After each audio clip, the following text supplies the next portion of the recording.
Hi, and welcome back to Football Made Simple.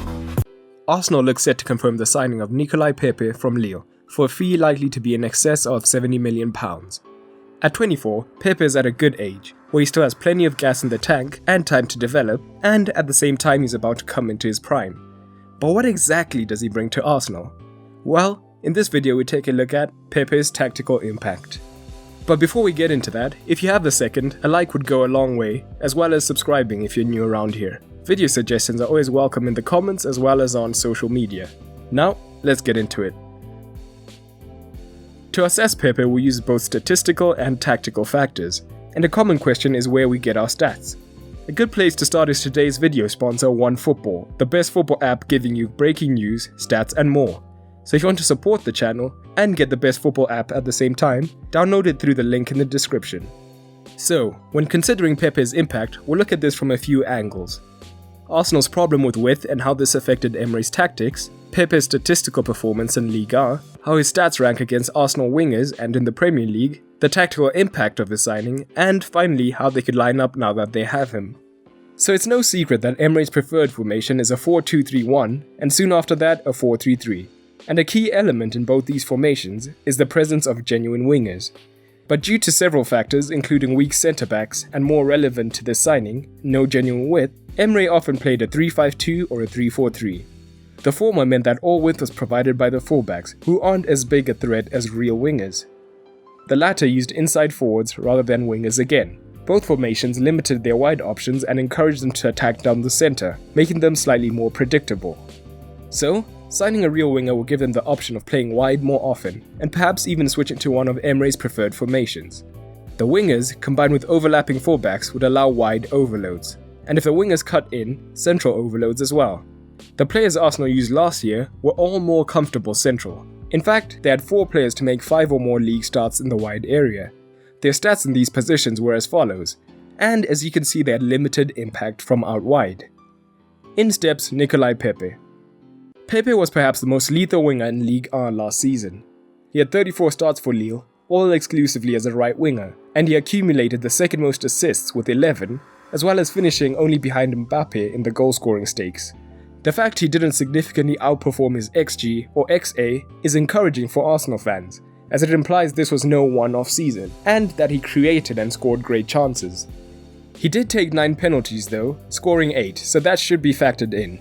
But he did win 8 of those penalties himself, and he was man of the match 13 times in 34 appearances, as well as scoring 32% of Lille's goals. It's not just the face value stats that are good, his underlying stats are just as good. Among Ligue 1 wingers to make at least 20 appearances, Pepe attempted the joint most dribbles per game, completing the second most, showing his trickery.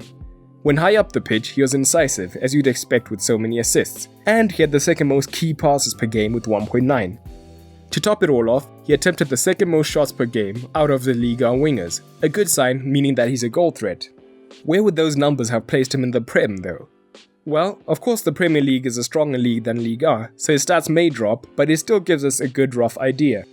His 4.9 attempted dribbles would have placed him only behind Hazard, and his 1.9 key passes would have placed him 5th.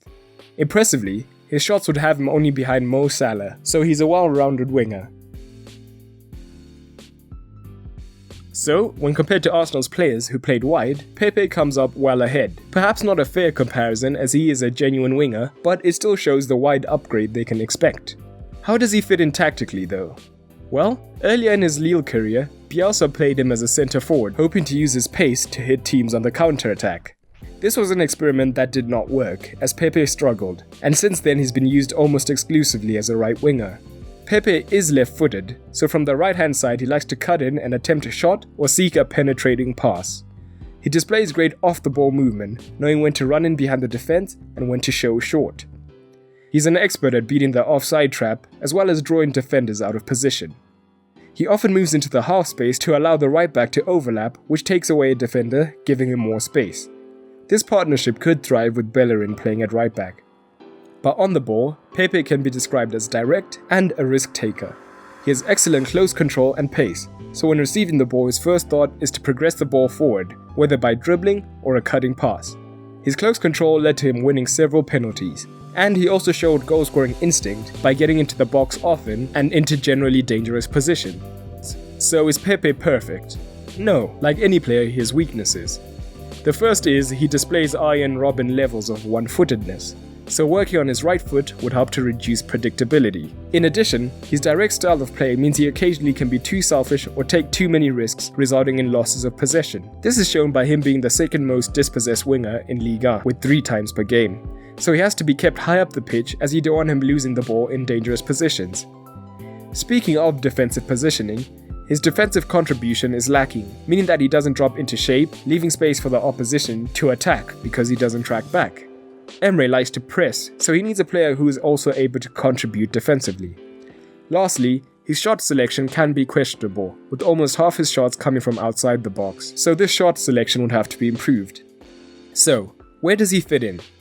Well, if Emre reverts to one of his favoured formations, Pepe will be on the right-hand side, and Lacazette could play as a forward, with Aubameyang wide, but this could be a waste of last season's joint top scorer. A 4-2-3-1 could allow Ozil back into the team, but the defensive balance of the team will be thrown off, and once again it will mean one of Lacazette and Aubameyang probably wouldn't be able to start up front. But how do you think he'll fit in? Any alternative formations? Let us know in the comments below. But that's all for today, and remember, keep it simple.